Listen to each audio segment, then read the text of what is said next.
2 tool updates for the shop. One because of the old one's worn out, and the second one because of update. Let's get into it.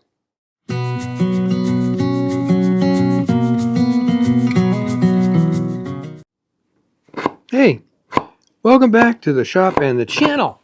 And for those who have been watching the previous videos in this series, you may wonder why I'm chopping mortises in a tabletop, loom tabletop, where the mortises were cut on a CNC machine.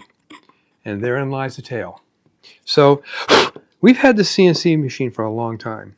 It's a first generation of the Next Wave series of Piranha machines.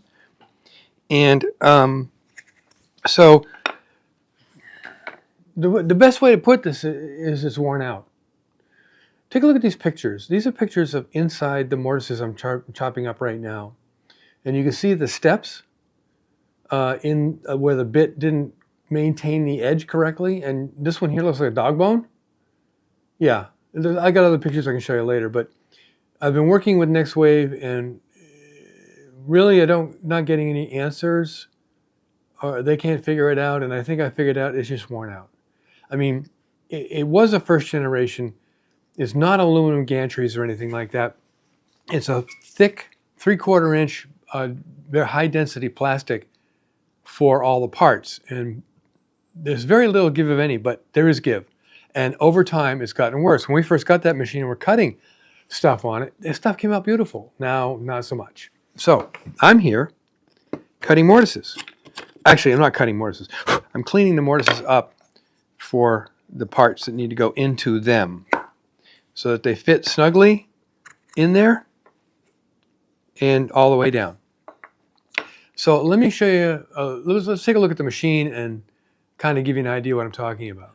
The bed itself is aluminum T-track plates screwed together, so they're all together in one piece, and that's a 30 by 12 inch, whatever.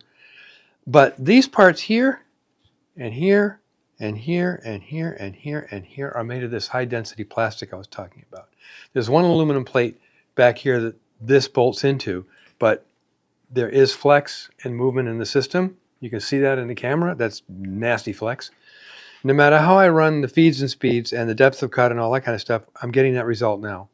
It is not great. So we're going to retire this. The new machine will be here in 2 days, and we're going to have an unboxing. Let me show you some of the other issues that we've discovered over the past few weeks. So this is a cherry heddle that I cut that's supposed to go in the loom we're making. And look at this picture. You can see that the top of the slots where the entry point of the bit is cocked to one side. And that's kind of a recent thing. And the holes are not perfectly round as they should be. You'll see that they're kind of oblong, ugly shaped, and like the bit moved when it was entering into the workpiece. This is a piece that we cut maybe 4 years ago and has been in stock, and you'll note the slots can't cocked off to one side at the top, and the holes are nice, symmetrical, and round. So that's, with all these issues where we've discovered with the machine, that was the decision-making process to upgrade to a new machine and retire this one. Don't get me wrong. For the hobbyist, the home hobbyist, who's just starting out in CNC as we were, and aren't going to be doing any real production, this is a really elegant machine for that. But we're getting more and more into production of parts, and it's getting, this isn't going to do anymore. So that's why we ordered the new one, which will be here in a couple of days. There will be an unboxing, and I'll show you all the neat little parts. It basically comes almost all inclusive. The only thing extra I had to buy was the dust collection snout that goes on the spindle. The other update I was talking about earlier is going to be one of our major power tools.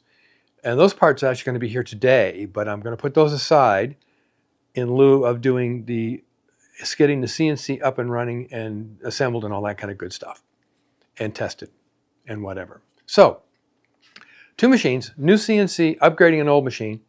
And with that said, make great things out of wood.